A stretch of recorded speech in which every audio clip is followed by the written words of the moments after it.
So hello Panipat, आप सबके लिए है बहुत बड़ी खुशखबरी क्योंकि क्रॉसअप फिटनेस जिम पानीपत आप सबके लिए लेके आ रहा है धमाका ऑफर, जो कि क्या है 15,000 में 15 महीने फिटनेस फ्रीक बनने का मौका। इससे बढ़िया और इससे सस्ता और कहाँ है ऑफर। सो देर किस चीज़ की कर रहे हैं, फटाफट से क्रॉसअप फिटनेस जिम में आ जाइए और क्रॉसअप जिम की फैमिली का हिस्सा बन जाइए।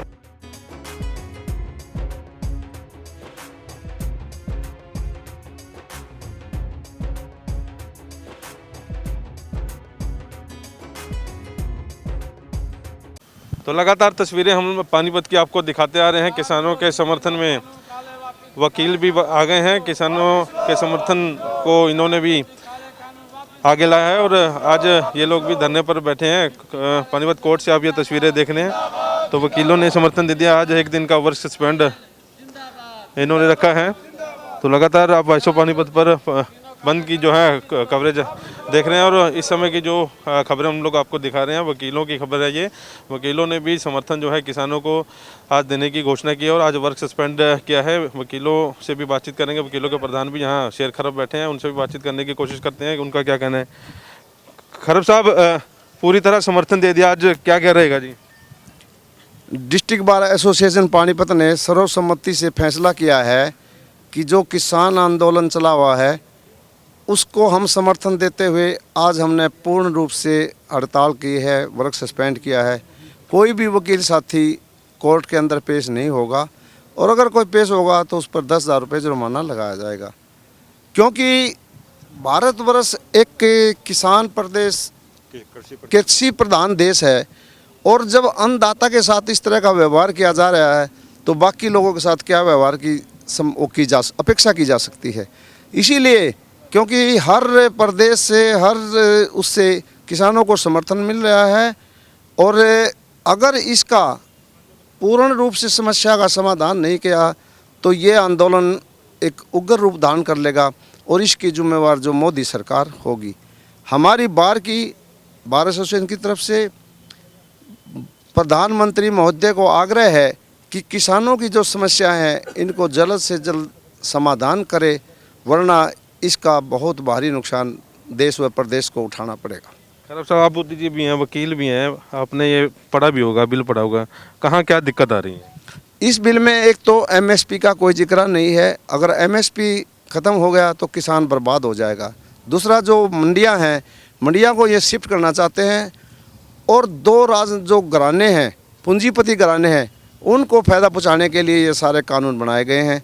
जो अडानी और अंबानी परिवार है वो गुजरात के हैं और प्रधानमंत्री महोदय भी गुजरात के हैं, गृह मंत्री भी गुजरात के हैं। उनको फ़ायदा पहुंचाने के लिए ये सारा कानून बनाया गया है। जब किसान ने अपनी डिमांड रखे हुए हैं, इनको कानून वापस लेने में क्या है। अगर इन्होंने यही चाहते हैं कि एमएसपी लागू रहेगी, मंडियां ट्रांसफ़र नहीं की जाएंगी, तो फिर ये क्यों इतनी जिद किए हुए हैं? सरकार क्यों नहीं ले रही, क्या मकसद है सरकार का? नहीं, सरकार तो ये जाति बाती पे भेदभाव करके अपनी सत्ता रखने के लिए इस तरह का माहौल पैदा कर रहे हैं ताकि देश में किसान वर्ग को अलग किया जाए। ये जहाँ पर चुनाव होते हैं, कहीं धर्म पे, कहीं जाति पे, कहीं उनके आधार पर ये करके अपनी सत्ता हासिल करना चाहते हैं। डिवाइड एंड रूल वाला इन्होंने अपना एक वो बनाया हुआ है प्रिंसिपल, जो पहले अंग्रेज़ों का होता था, वो अभी इन्होंने अपने आप अडॉप्ट कर लिया। 9 तारीख को कल फिर वार्ता होनी है, क्या लगता है कुछ समाधान निकलेगा उसमें? नहीं, जिस तरह से कृषि मंत्री का बयान है और अन्य नेताओं का बयान है, वो तो जिद पर अड़े हुए हैं। वो कहते हैं हम कानून तो वापस ले ही नहीं। बाकी जो एमएसपी के बारे में, मंडियों के ट्रांसफ़र के बारे में और बाकी जो लैकुने हैं उनके बारे में लिख कर देने के लिए भी तैयार नहीं है। वो कहते हैं कि मौखिक आश्वासन हमारे से लें, और मौखिक आश्वासन का क्या फ़ायदा है। कल वो उस बात से फिर मुकर जाएंगे, क्योंकि ये तो इनका एक प्रिंसिपल है कि झूठ बोलो और अपना काम निकालो और आगे फिर उस बात को भूल जाओ। आप क्या कहना चाहेंगे जी? बुजुर्ग भी आपके किसान थे, आप भी कहीं ना कहीं किसानी से जुड़े हुए हैं इस पेशे से। देखिए, हमारा किसानों का पिछले 15 दिन से पूरी हिंदुस्तान की किसान बरादरी सड़कों पर है, आप सभी के सामने है वो। और हमारी माताएं बहनें सड़कों पर हैं, छोटे छोटे बच्चे, लड़कियां जवान जवान लड़कियां, हमारी बहू बेटियां खुद ट्रैक्टर चला के लाई हैं। और दूसरी तरफ एक महिला जो कलाकार हैं वो हमारी बुढ़ी 80 साल की बड़ी बहन का, हमारी मेरी मातुल्य बड़ी बहन का मजाक बना रही है और ये कह रही है कि भाई वो 100 रुपये कीमत लगा रही है उसकी, उससे हिसाब लिया जाएगा 100%। इस बात का हमारी माताओं का, हमारी बहनों का मजाक बनाया है। हम किसान हैं, कोई चमड़े के व्यापारी नहीं। हम अगर चमड़े का व्यापार करते हैं, हम अपनी चमड़ा दिखाकर हम वो खूबसूरती दिखाकर वो करते हैं।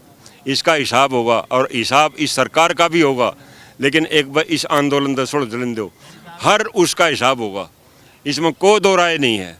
आज पूरे हिंदुस्तान का किसान जाग उठा और सड़कों पर है। देखो, पंजाब से शुरू हुआ था, पूरा हरियाणा साथ लगता चला गया, दूसरी तरफ से उत्तर प्रदेश साथ आ गया, आगे से राजस्थान साथ आ गया, मध्य प्रदेश की 2500 ट्रालियाँ एकदम आई हैं और 12-13 हज़ार ट्रालियाँ और चल रही हैं। क्या आप तमिलनाडु, केरल, कर्नाटक, महाराष्ट्र, वहाँ तक के लोग यहाँ इसमें जुड़ रहे हैं। और ये न्यू कह रहे हैं इन केवल पंजाब दिख रहा है, और उन लोगों को जो पगड़ी बांध ले, चाहे वो पगड़ी वाला, चाहे जाट है, चाहे मुसलमान है, चाहे और कोई है, सभी न उग्रवादी दिख रहे हैं, सब खालिस्तानी दिख रहे हैं। हरियाणा का कोई आदमी नजर नहीं आ रहा है खट्टर ने। वहाँ एक बूढ़े बूढ़े आदमी पे एक अपना कप्तान साहब हैं, आर्मी के रिटायर्ड कैप्टन साहब हैं, और वो जा रहे 80 साल की उम्र उसकी, मार कर वो टीयर गैस का गोला आंख फोड़ दी, उसकी आंख तो महरूम कर दिया वो। इस तरह पता नहीं कितने रोज रोज 2 आदमी मरने की वहाँ वो आ रही है सर्दी के कारण, वहाँ सड़कों पड़े हैं। ये 5 मिनट सड़क पर लेट के दिखाओ। वो पिछले 15 दिन से ये किसान परिवार जो सारे देश का किसान परिवार वहाँ बैठा है। इनको इतनी भी शर्म नहीं आती सरकार को, केंद्र सरकार को, ये नेता जो वो आप जैसे लोग जिंदा रख रहे हैं हमें, जो फ्री दिमाग से सोचते हैं। अगर ये बड़ा मीडिया, जो बड़ा मीडिया है, ये बिकाऊ मीडिया है, उनका भी हिसाब होगा भाई जी। ये नहीं खाली नहीं छोड़ेंगे इन्हें, बहुत बड़ा परिवार है आगे। इनका क्या नाम है, जो बेसिक हमारी वो है, इन राजनीति करें ना, ये किसके सर पर करें। सबसे बड़ी बिरादरी है, 60% लोग हैं इसके साथ, इनकी राजनीति भी फिक्की करेंगे। ये पूरा परिवार इनका लग कर पूरे देश में इन्हें जूत मार मार कर पीटेगा। ये राजनीति इनकी बता दें किस तरह करें। दूसरा, और बच्चा पैदा होते उसका नाम दर्जा बेटे तो फौज में उड़े चले। एक तरफ हमारे बेटे, किसी नेता का लड़का है, किसी आर्मी में है, या किसी उसमें है, कोई सी फोर्स में है, पुलिस में है, फौज में है, एयरफोर्स में है, नेवी में है किसी का बेटा। और आज से 20 साल पहले, 25 साल पहले MS स्वामीनाथन ने वो रिपोर्ट दी थी, उसका नाम लेकर किसानों को बरगलाया जा रहा है। और उस स्वामीनाथन रिपोर्ट लागू करेंगे, फलाना करेंगे, कौन सी सरकार ने कर दी। ये एक थैली के सारे चट्टे बट्टे हैं। और अब सारी पार्टियां, बीजेपी को छोड़कर सारी पार्टियां इसके अंदर घुस चुकी हैं, और वो इसको अपने नाम वोट कलेक्शन की तरफ बढ़ रही है। अदरवाइज उनका कोई फायदा नहीं, कोई किसी के हमदर्दी के साथ नहीं, अपनी वोट कलेक्शन के लिए लग रहे हैं।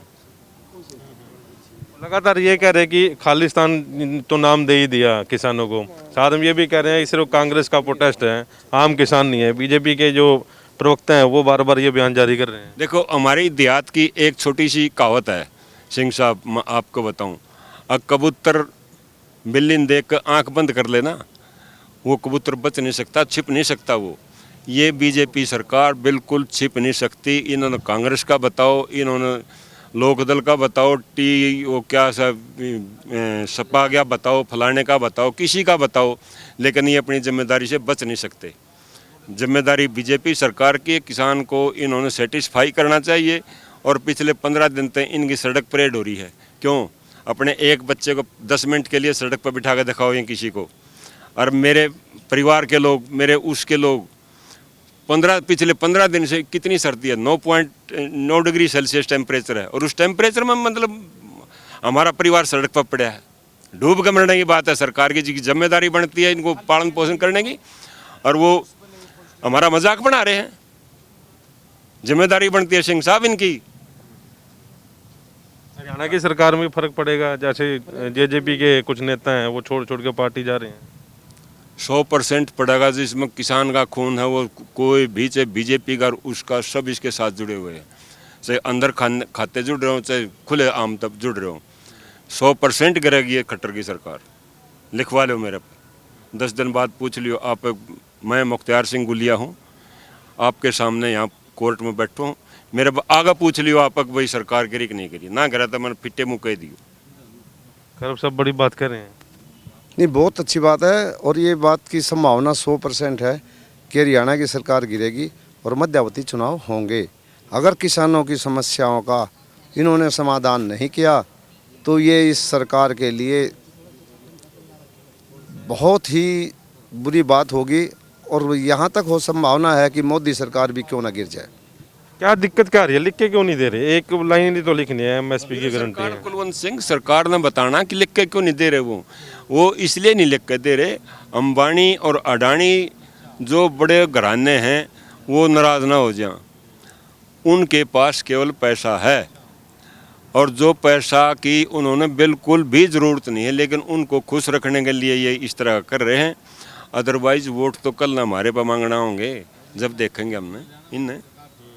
सबसे बड़ा वोट बैंक है ये किसान वोट बैंक, फिर देखेंगे इन्हें। किसानों के साथ तब तो आम आदमी भी आ गए। आज जैसे भारत बंद है, पूरे जीटी रोड पे ट्रैफिक ही नहीं दिख रहा। अकेला किसान नहीं है, उसके साथ मजदूर है, छोटा दुकानदार है, छोटी फैक्ट्री वाला है, और क्या नाम जिस तरह रेहड़ी वाला और जो छोटे कारोबारी टाइप के लोग हैं वो सब जुड़ रहे हैं उसके साथ, जो भी कारोबारी है। कल ने मैं आपने एक परसों ही फेसबुक पर देख रहा था, एक मक्की के आटा 8 रुपये किलो मक्की ली, उसने पिसाई अपना वो पिसाई करवा कर उस पर वो लग रहा था, लेबल लग रहा था, शायद आपने भी देखी हो, 150 रुपये पर केजी वो बेच रहे थे।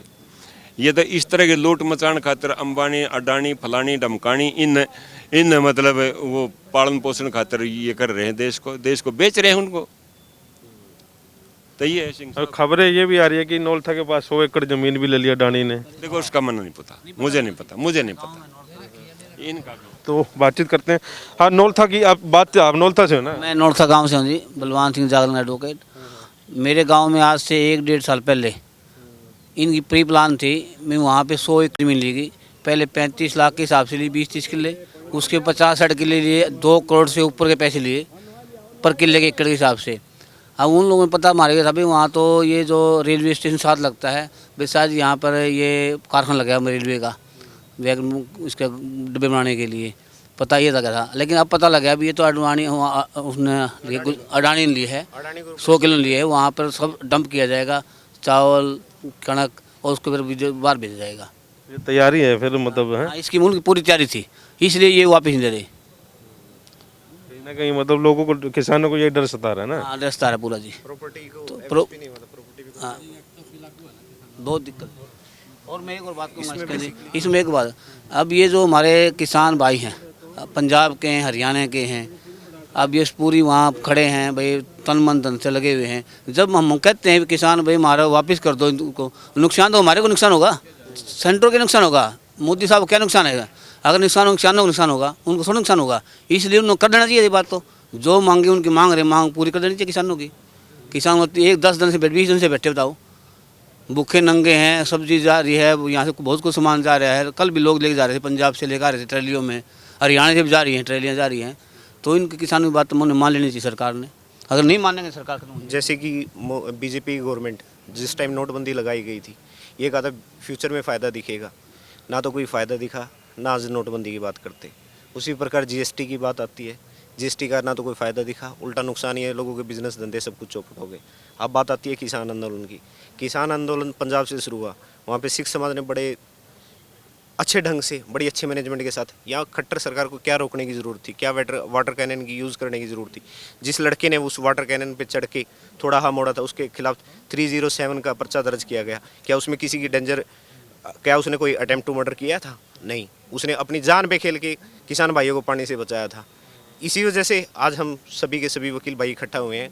हम ये कहते हैं कि पानीपत में किसी भी किसान भाई पे कोई भी मुकदमा होगा, हम फ्री में लड़ेंगे, उनके साथ रहेंगे, उनको जो सहायता होगी, आर्थिक सभी तरह की सहायता दी जाएगी। कल मैं बॉर्डर पे गया था वहाँ देखने के लिए क्या है क्या नहीं है, तो बॉर्डर पे मैंने जब देखा, वहाँ पे किसान भाइयों ने बड़ी अच्छी मैनेजमेंट की हुई है, जाने आने का सभी का रास्ता है, बड़े अच्छे ढंग से, बड़े सभ्य ढंग से और किसान जिस तरह से रोड पे है, खट्टर साहब 4 दिन सो के दिखा दें, आप किसान आंदोलन अप्लाई कर देना। 4 दिन है जिस तरह से किसान रोड पे सो रहा है, खट्टर साहब सो के दिखा दे। कोई बीजेपी का एमएलए, आप ये देखिए जेजेपी में कितनी बड़ी खिलाफत है, 8 एमएलए भाग रहे हैं उनके, माँ बेटा यही रहेंगे और कोई नहीं रहेगा। सरकार जिस टाइम ये डूबता जहाज हो चुकी है बीजेपी, अब धीरे धीरे सब भागने स्टार्ट हो गए। हमारे जाट भाई हैं हनुमान बेनीवाल जी, उन्होंने वहाँ राजस्थान में अपना समर्थन वापस लिया है। उसी प्रकार यहाँ पे भी सभी ने, जैसे राम कुमार गौतम दादा कितने बड़े पंडित जी हैं, उन्होंने भी अपना समर्थन लेने का 10 तारीख को हमारे अभय चौटाला जी हैं, वो भी समर्थन ले लेंगे। इस प्रकार ये बीजेपी गवर्नमेंट है, इसको किसान से कोई मतलब नहीं, गरीब तबके से कोई मतलब नहीं, अंडानी और अंबानी से मतलब है। इनको सिर्फ और सिर्फ उनका घर भरना है और गरीबों को घर से बेघर करना है और किसानों को उनकी ज़मीन छीननी है। ये इनका बेसिकली पर्पज़ है। किसान भूखा मरेगा, इनको घर में पैसे आएंगे, इनको गरीब से कोई वास्ता नहीं। जी जी, आप बताएं, आप क्या कहना चाहेंगे? अभी कुछ बोल रहे थे। देखिए, जो ये काले कानून केंद्र सरकार लेके आई है, इसका प्रारूप और एक तरीके से हमें समझना पड़ेगा। एक मुख्य देखिए, मंडियों से जो आमदन सरकार को होती थी, उस आमदन से जो ग्रामीण परिवेश है उसकी सड़कें बनती थी, ग्रामीण में जो विकास के कार्य हैं वो होते थे। अब मंडियां बंद होने के बाद वो जो टैक्स आना वो बंद हो जाएगा। नंबर 2 बात एक बेसिक है, आड़ती और किसान का अपना एक पारिवारिक नाता है।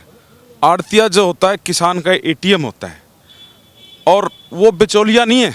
सरकार ये कहे कि आड़तिया बिचौलिया नहीं होता।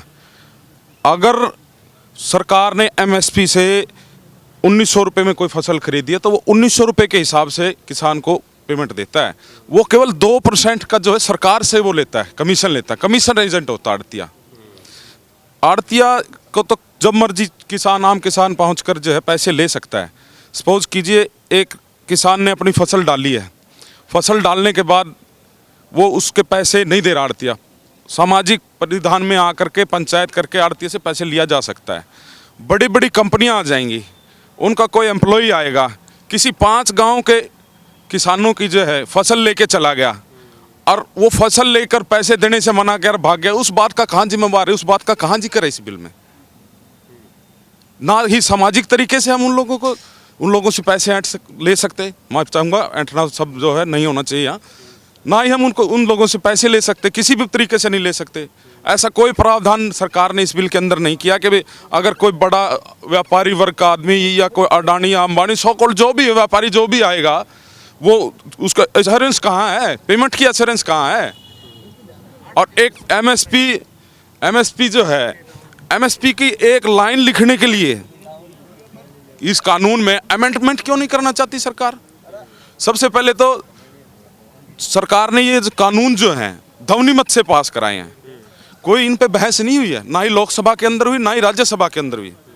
लोकसभा में तो चलो मानिए बीजेपी के जो हैं एमपीज की जो संख्या है वो ज़्यादा है, वहाँ तो अगर ध्वनिमत से पास करवाते हैं तो कोई बात नहीं, लेकिन राज्यसभा में तो अल्पमत में है भारतीय जनता पार्टी, वहाँ इन्होंने नहीं मत का प्रयोग करवाया। डाउट हो रहा था वहाँ। हाँ, डाउट था वहाँ, यस और नो करके वो पास करवा लिया, जो इसके हक में यस, और विपक्ष के कई सांसदों को बाहर निकलवाया मार्शल की मदद से। ये कहाँ का न्याय है? लोकतंत्र। अटल जी की बात मुझे एक याद आती है, जब विपक्ष को लोग, सत्ता में बैठे लोग देशद्रोही बताना शुरू कर दें तो ये समझिए इस देश का लोकतंत्र जो है खतरे में है। वो इन जो लोग आज के दिन सत्ता में बैठे हैं, इनकी पार्टी के संस्थापक सदस्यों में से एक थे अटल जी, लेकिन इन लोगों का जमीर मर चुका है। दरअसल इन लोगों को 80 वर्ष का बूढ़ा बैठा हुआ किसान नहीं दिखाई देता, इन लोगों को 5 साल का बच्चा दिखाई नहीं देता, इन लोगों को माताएं बहनें नहीं दिखाई देती। और ऊपर से आप जैसे पत्रकार लोगों का हम धन्यवाद करते हैं कि आप लोग जो है नीचे ज़मीनी स्तर की सच्चाई दिखाते हैं। जो लोग सो कॉल्ड बड़े न्यूज़ घराने हैं, जी न्यूज़ है, वह अन्य घराने हैं, वो लोग अब भी इन्हें विद्रोही बता रहे हैं, आतंकवादी बता रहे हैं, खालिस्तानी बता रहे हैं। तो इन लोगों को डूब मरना चाहिए और धरातल पर कम से कम इन लोगों को आना चाहिए, सरकार को किसान की बात सुननी चाहिए। वकील साहब कितना समर्थन करते हैं बात का? हम इन तीनों काले कानून जो सरकार ने बनाए हैं उसका विरोध कर रहे हैं और किसान आंदोलन का समर्थन कर रहे हैं। ये जो काले कानून लाए गए हैं स्टॉकिस्टों को, बड़े बड़े अंबानी अडानी जितने भी जागीरदार हैं वो स्टॉक करके अपनी मन मर्जी से सामान खरीद के बेचेंगे। आम आदमी, किसान भी, मजदूर भी और पढ़ा लिखा भी सब उसमें लूट का शिकार होगा। दूसरी बात, जब एक सीलिंग एक्ट है 24 एकड़ से ज़्यादा किसान नहीं रख सकता अपने नाम, तो इन बड़ी बड़ी ज़्यादातर कंपनियों को कई कई हज़ार एकड़ ज़मीन दे दी जाती है, तो इन पर सीलिंग एक्ट नहीं लागू होना चाहिए। ये दुनिया भर का फ्रॉड करके लोगों को लूटते हैं, सरकार को, और सरकारीकरण करके सरकार जानबूझकर पब्लिक को लुटवा रही है। और ये जो सरकार है कारपोरेट्स, बड़े बड़े घरानों की सरकार है, ये आम जनता की सरकार नहीं है। इन्होंने किसी भी गरीब आदमी से, किसी भी किसान से, किसी दुकानदार से, ये सिस्टम लागू होने के बाद मासाखोर कहाँ जाएंगे? ये सिस्टम लागू होने के बाद जो दुकानदार है वो कहाँ जाएंगे? जब एक इजारेदार कई कई हज़ार एकड़ की फसलें खरीद लेगा तो आम किसान कहाँ से खरीदेगा दोबारा वापस? उसी किसान का शोषण दोबारा फिर होना है। वो सस्ते भाव खरीद के 3 महीने के बाद उसको 3 गुना, 4 गुना, 5 गुना भाव में उसको उल्टा खरीदना पड़ेगा। तो ये टोटल ही सरकार और बड़े बड़े इजारेदारों की षड्यंत्र है।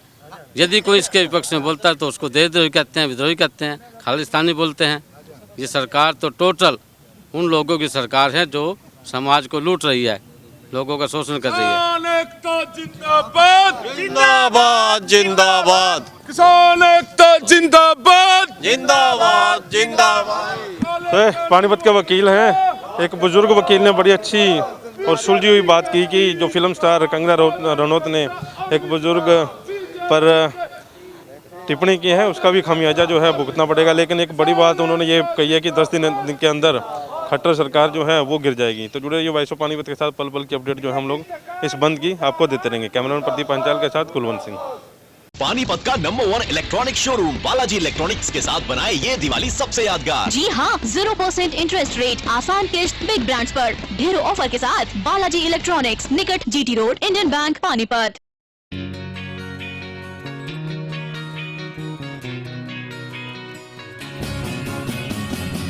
नया सा है आसमां का रंग, नया सा है जीने का ढंग।